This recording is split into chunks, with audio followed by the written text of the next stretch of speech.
ताकि वो भी देश और राष्ट्र के लिए करे। मुझे लगता है వరుస జంపింగ్ల నేపథ్యంలో కేసీఆర్ అలర్ట్ అయ్యారు. బీఆర్ఎస్ ఎమ్మెల్యేలకు కేసీఆర్ संसद के परिसर ఎర్రవల్లి ఫామ్ హౌస్ కు రావాలంటూ ఆదేశించారు. ఇప్పటికే బీఆర్ఎస్ ను 5 ఎమ్మెల్యేలు విడారు. మరికొంతమంది పార్టీ మారుతారని బీఆర్ఎస్ కాంగ్రెస్ లో విలీనం కాబోతుందంటూ ప్రచారం కూడా సాగుతుంది. తాజా పరిణామాల నేపథ్యంలో ఎమ్మెల్యేలతో కేసీఆర్ కీలక భేటీ జరపబోతున్నారు. పార్టీని విడుద్దంటూ ఎమ్మెల్యేలకు కేసీఆర్ చెప్పబోతున్నారు. ఈ నేపథ్యంలో కేసీఆర్ ఎమ్మెల్యేలతో జరిపే సమావేశం కీలకంగా మారబోతుంది. ఇప్పటికే 5 ఎమ్మెల్యేలు బీఆర్ఎస్ ను వీడారు. మరికొంతమంది ఎమ్మెల్యేలు జంప్ చేసేందుకు సిద్ధంగా ఉన్నట్టుగా సమాచారం అందుతున్న నేపథ్యంలో కేసీఆర్ అలర్ట్ అయ్యారు. బీఆర్ఎస్ ఎమ్మెల్యేలకు కేసీఆర్ ఫామ్ హౌస్ కు రావాల్సిందిగా ఆదేశాలు జారీ చేశారు. ఇక మరికొంతమంది పార్టీ మారడం కాదు, ఏకంగా బీఆర్ఎస్ ను కాంగ్రెస్ లో విలీనం చేయబోతున్నారంటూ ప్రచారం కొనసాగుతుంది. బీఆర్ఎస్ ఎల్పీని కాంగ్రెస్ లో విలీనం చేస్తే ఇక పార్టీ ఉనికి ప్రశ్నార్థకంగా మారుతుందనే వార్తలు వస్తున్న నేపథ్యంలో తాజా పరిణామాల దృష్ట్యా ఎమ్మెల్యేలతో కేసీఆర్ కీలక భేటీ జరపబోతున్నారు. పార్టీని విడుద్దంటూ ఎమ్మెల్యేలకు కేసీఆర్ దిశానిర్దేశం చేయబోతున్నారు కదా. మధు జైన్ అవుతారు. మధు, ఇప్పటికే 5 ఎమ్మెల్యేలు బీఆర్ఎస్ ను వీడారు. మరికొంతమంది బీఆర్ఎస్ పార్టీని విడి అధికార కాంగ్రెస్ లో చేరేందుకు సిద్ధమవుతున్నట్టుగా వార్తలు వస్తున్న నేపథ్యంలో కేసీఆర్ అలర్ట్ అయినట్టుగా తెలుస్తోంది.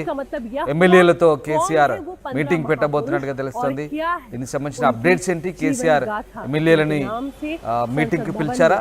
ఎమ్మెల్యేలు ఎంతమంది వెళ్తున్నారు? ఎలాంటి పరిణామాలు జరుగుతాయి? మహాత్మా గాంధీ ఎగ్జాక్ట్లీ ఒక్కొక్కరుగా చేజారిపోతున్నటువంటి ఎమ్మెల్యేలను కాపాడుకునేటువంటి పనిలో కేసీఆర్ పడ్డారు. ప్రస్తుతం అందుబాటులో ఉన్నటువంటి ఎమ్మెల్యేలందరికీ అందరూ వచ్చి కూడా ఫామ్ హౌస్ లో కలవాలి అంటూ వారందరికీ కూడా సమాచారం ఇచ్చారు. ప్రస్తుతం ఎమ్మెల్యేలు కేసీఆర్ ను కలిసేటువంటి పనిలో ఉన్నారు. అయితే అందుబాటులో ఎవరున్నారు, ఎవరెవరు ఈ రోజు కేసీఆర్ తో భేటీ కానున్నారు అనేటువంటిది పార్టీలో చర్చ కొనసాగుతా ఉంది. రోజువారీగా అంటే మూకుమ్మడిగా కాకుండా నిన్న ఆదిలాబాద్ జిల్లాకి సంబంధించినటువంటి గెలిచినటువంటి 2 ఎమ్మెల్యేలు బోధ్ ఎమ్మెల్యే అనిల్ కుమార్ జాదవ్ అలాగే కోవా లక్ష్మి ఇద్దరితో భేటీ అయ్యారు నిన్న ఫామ్ హౌస్ లో. ఈ రోజు అందుబాటులో ఉన్నటువంటి ఎమ్మెల్యేలను మరికొద్ది మందిని పిలవాలి, వారితో మాట్లాడాలనేటువంటి దిశగా కేసీఆర్ ప్రయత్నం చేస్తా ఉన్నారు. కేటీఆర్ కూడా దగ్గరుండి నిన్న జరిగినటువంటి భేటీలో దగ్గరుండి ఆయన సలహాలు సూచనలు ఇచ్చారు. ప్రలోభాలకు లొంగొద్దు, పార్టీ నేతలు కాంగ్రెస్ నుంచి ఎవరు ప్రలోభాలకు గురి చేసినా, ఎవరు పార్టీ మారమని ఒత్తిడి చేసినా పార్టీ మారొద్దు, పార్టీ అండగా ఉంటుంది. ఇప్పటికే పార్టీ మారినటువంటి ఎమ్మెల్యేల పైన అనర్హత వేటు పడబోతా ఉంది. సుప్రీంకోర్టుకు వెళ్ళబోతా ఉన్నాం. దానం నాగేందర్ ఇప్పటికీ పార్టీ మారి 3 నెలలు దాటిపోయింది. కాబట్టి సుప్రీంకోర్టు గైడ్ లైన్స్ ప్రకారం గతంలో హిమాచల్ ప్రదేశ్, కర్ణాటక రాష్ట్రాల్లో ఏ రకంగా అయితే అనర్హత పడిందో వారిపైన అదే విధంగా పార్టీ వ్యవహరిస్తూ ఉంది. లీగల్ టీం ఫైట్ చేస్తూ ఉంది. ఎవరు నమ్మి అక్కడ పార్టీ నేతలు నమ్మి కాంగ్రెస్ పార్టీలోకి వెళ్ళొద్దు, అనర్హత వేటు పిటిషన్ పడుతుంది, బై ఎలక్షన్స్ వస్తాయి అనేటువంటి అంశాన్ని కేసీఆర్ ఎమ్మెల్యేతో చెప్పినట్టుగా తెలుస్తా ఉంది. తర్వాత ఎవరికైతే ఎమ్మెల్యేలకు కాంగ్రెస్ పార్టీ నేతలు టచ్ లోకి వచ్చారో వారి నుంచి వివరాలు తెలుసుకునే ప్రయత్నం చేస్తా ఉన్నారు కేసీఆర్, కేటీఆర్. కోవా లక్ష్మి కూడా పార్టీ మారనుంది అనేటువంటి వార్తల నేపథ్యంలో ఆమె నుండి కూడా వివరాలు తెలుసుకున్నట్టుగా సమాచారం అందుతా ఉంది. మొత్తం జిహెచ్ఎంసీ సరౌండింగ్ లో కానీ రాష్ట్ర వ్యాప్తంగా గెలిచినటువంటి బీఆర్ఎస్ పార్టీ ఎమ్మెల్యేల పైన ఎవరెవరు కాంగ్రెస్ పార్టీ నేతలు కన్నేశారు, వారిని పార్టీలోకి ఆహ్వానిస్తా ఉన్నారు, ఎవరెవరితో టచ్ లో ఉన్నారు నాయకులు అనేటువంటి విషయాలను ఆరాధిస్తా ఉన్నారు.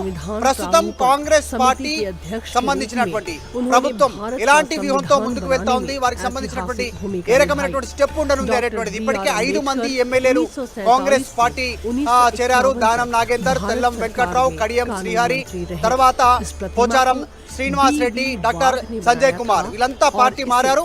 ఒక్కొక్కరి పైన వీరందరి పైన కూడా ఇప్పటికే దానం నాగేందర్, కడియం శ్రీహరి, తెల్లం వెంకట్రావుకు సంబంధించినటువంటి హైకోర్టు పిటిషన్ వేశారు. అనర్హత పిటిషన్ కి సంబంధించి నెక్స్ట్ ఇంకెవరెవరు మారే అవకాశం ఉంది. ఇప్పుడు ఆల్రెడీ పోచారం శ్రీనివాస్ రెడ్డి, సంజయ్ కుమార్ ఉన్నారు కాబట్టి వారిపైన కూడా అనర్హత పిటిషన్ వేసేలా లీగల్ టీమ్ తో ఎక్స్పర్ట్ చేసి నివేదిక సిద్ధం చేయాలి, దానికి సంబంధించి పిటిషన్ సిద్ధం చేయాలి, హైకోర్టును ఆశ్రయించాలనేటువంటిది ఒక సూత్రప్రాయ అభిప్రాయానికి రావడం జరిగింది. దానిపైన పార్టీ కసరత్తు చేస్తా ఉంది. త్వరలోనే మధు, ఒకవేళ పూర్తి స్థాయిలో ఎమ్మెల్యేలంతా కూడా ఇంకా జంపింగ్ కు సిద్ధంగా ఉంటే కనుక బీఆర్ఎస్ ఎల్పీనే కాంగ్రెస్ లో విలీనం చేసే ప్రమాదం ఉందని కేసీఆర్ పసిగట్టినట్టుగా వార్తలు వస్తున్నాయి. ఆ వార్తలు చక్కర్లు కొడుతున్నాయి. సో అలాంటి పరిస్థితులు తలెత్తకుండా కేసీఆర్ ఎలా జాగ్రత్త పడుతున్నారు? ముఖ్యంగా లీగల్ టీమ్ తో ఫైట్ చేస్తున్నారంటున్నారు.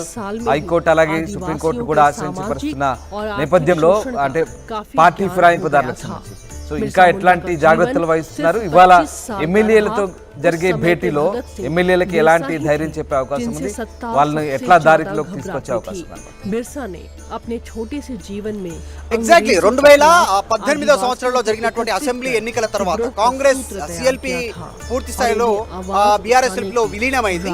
అదే దిశగా ఇక్కడ ఉన్నటువంటి బీఆర్ఎస్ ఎల్పీని సిఎల్పిలో విలీనం చేసేటువంటి దిశగా ప్రయత్నాలు కొనసాగుతున్నాయి. దానికి సంబంధించిన సమాచారం పైన, దానికి సంబంధించిన వివరాలపైన బీఆర్ఎస్ పార్టీ నేతలు దృష్టి పెట్టారు. దాంతో పాటు ఇక లీగల్ ఫైట్ కి సంబంధించి ఇప్పటికే హైకోర్టులో పిటిషన్ వేశారు. హైకోర్టు నుంచి స్పీకర్ కి నోటీస్ వచ్చింది. అనర్హత వేటు వేయాల్సిందిగా 3 నెలలు దాటిన తర్వాత సుప్రీంకోర్టు ఇచ్చినటువంటి గైడ్ లైన్స్ పారా నెంబర్ 33కు సంబంధించినటువంటి దాంట్లో చాలా స్పష్టంగా పేర్కొన్నారు. 3 నెలలు దాటిన తర్వాత ఇతర పార్టీ గుర్తు పైన గెలిచి ఇంకొక పార్టీలోకి వెళ్ళినటువంటి వ్యక్తి పైన అనర్హత వేయొచ్చు. అది స్పీకర్ కి అవకాశం ఉంది. స్పీకర్ నిర్ణయం తీసుకోకుంటే హైకోర్టు ఇచ్చేటువంటి తీర్పును బట్టి నెక్స్ట్ సుప్రీంకోర్టుకు వెళ్ళాలి అనేటువంటిది బీఆర్ఎస్ పార్టీ నేతలు లీగల్ టీం ప్రయత్నాలు చేస్తా ఉన్నారు. దానిపైనే కసరత్తు చేస్తా ఉన్నారు. ఇప్పటికీ లీగల్ టీం హెడ్ అయినటువంటి సోమా భరత్ ఆధ్వర్యంలో దీనికి సంబంధించినటువంటి హిమాచల్ ప్రదేశ్ తర్వాత కర్ణాటకలో జరిగినటువంటి ఎమ్మెల్యేల అనర్హత పిటిషన్ కి సంబంధించి ఒక పార్టీలో గెలిచి ఇంకో పార్టీలోకి వెళ్ళినటువంటి ఎమ్మెల్యేల పైన పిటిషన్ వేసినప్పటి నుంచి వారిపైన అనర్హత వేటు పడి బై ఎలక్షన్ వచ్చేంత వరకు జరిగినటువంటి అన్ని పరిణామాలను ఆ లీగల్ టీం దాని పురుషులు అధ్యయనం చేస్తున్నట్టుగా తెలుస్తా ఉంది. సో త్వరలోనే మరికొద్ది మంది మారనున్నటువంటి వార్తలు వినిపిస్తున్న నేపథ్యంలో వారిని కూడా దీంట్లో ఇంక్లూడ్ చేసి హైకోర్టులో పిటిషన్ వేయాలి, తర్వాత సుప్రీంకోర్టును ఆశ్రయించాలనేటువంటిది వారు బీఆర్ఎస్ శ్రేణులు భావిస్తా ఉన్నాయి. ఇక కేసీఆర్ ఈ రోజు కలవబోయేటువంటి ఎమ్మెల్యేలకు, నిన్న మొన్న కలిసినటువంటి ఎమ్మెల్యేలు కానీ ఈ రోజు కలవబోయే ఎమ్మెల్యేలకు చాలా స్పష్టంగా చెప్పనున్నారు.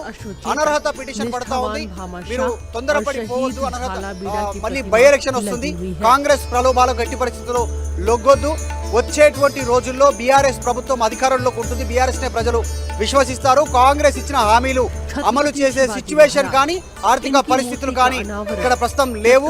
కాంగ్రెస్ పూర్తి స్థాయిలో మరికొన్ని రోజుల్లోనే ప్రజల్లో తీవ్ర వ్యతిరేకత మూట కట్టుకుంటుంది. ఇప్పటికిప్పుడు మీరు అలాంటి పార్టీలకు వెళ్ళొద్దు అనేటువంటిది వారిని బుజ్జగించే ప్రయత్నం చేస్తా ఉన్నారు.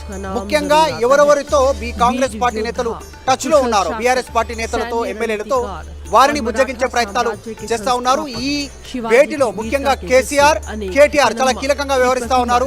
వివరాలు అడిగి తెలుసుకుంటున్నారు. వారిని నిలువరించే ప్రయత్నం చేయడానికి కేసీఆర్ ఈ భేటీ నిర్వహిస్తా ఉన్నారు. ఇప్పటికీ కేవలం మూకుమ్మడిగా కాకుండా డివిజన్ వైజ్ గా పిలుస్తా ఉన్నారు. నిన్న ఆదిలాబాద్ కి సంబంధించినటువంటి వ్యక్తులను, మొన్న కొంతమందిని, అంతకుముందుకు జిహెచ్ఎంసీకి సంబంధించిన కొద్దిమందిని, ఈ రోజు అందుబాటులో ఉన్నటువంటి ఎమ్మెల్యేలని పిలిచి మాట్లాడి బుజ్జగించడానికి కేసీఆర్ ప్రయత్నం చేస్తా ఉన్నారు. Right, thank you Madhu. మొత్తం మీద బీఆర్ఎస్ పార్టీ జాగ్రత్త పడుతోంది.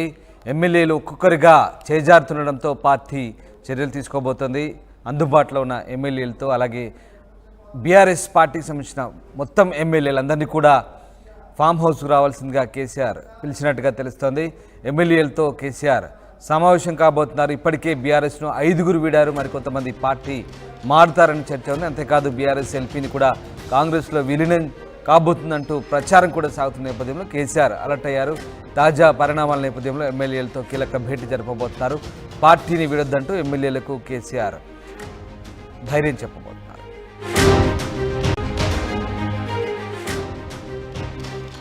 వరుస జంపింగ్ల నేపథ్యంలో కేసీఆర్ అలర్ట్ అయ్యారు. బీఆర్ఎస్ ఎమ్మెల్యేలకు కేసీఆర్ ఎర్రవల్లి ఫామ్ హౌస్ కు రావాలంటూ ఆదేశాలు ఇచ్చారు. ఇప్పటికే బీఆర్ఎస్ ను 5గురు ఎమ్మెల్యేలు విడారు, మరికొంతమంది పార్టీ మారుతారని చెప్తున్నారు. బీఆర్ఎస్ కాంగ్రెస్ లో విలీనం కాబోతుందంటూ ప్రచారం కూడా సాగుతుంది. తాజా పరిణామాల నేపథ్యంలో ఎమ్మెల్యేలతో కేసీఆర్ కీలక భేటీ జరపబోతున్నారు. పార్టీని విడొద్దంటూ ఎమ్మెల్యేలకు కేసీఆర్ చెప్పబోతున్నారు. ఈ నేపథ్యంలో కేసీఆర్ ఎమ్మెల్యేలతో జరిపే సమావేశం కీలకంగా మారబోతుంది. ఇప్పటికే 5గురు ఎమ్మెల్యేలు టీఆర్ఎస్ ను వీడారు, మరికొంతమంది ఎమ్మెల్యేలు జంప్ చేసేందుకు సిద్ధంగా ఉన్నట్టుగా సమాచారం అందుతున్న నేపథ్యంలో కేసీఆర్ అలర్ట్ అయ్యారు. బీఆర్ఎస్ ఎమ్మెల్యేలకు కేసీఆర్ ఫామ్ హౌస్ కు రావాల్సిందిగా ఆదేశాలు జారీ చేశారు. ఇక మరికొంతమంది పార్టీ మారడం కాదు, ఏకంగా బీఆర్ఎస్ ను కాంగ్రెస్ లో విలీనం చేయబోతున్నారంటూ ప్రచారం కొనసాగుతుంది. బీఆర్ఎస్ ఎల్పీని కాంగ్రెస్ లో విలీనం చేస్తే ఇక పార్టీ ఉనికి ప్రశ్నార్థకంగా మారుతుందనే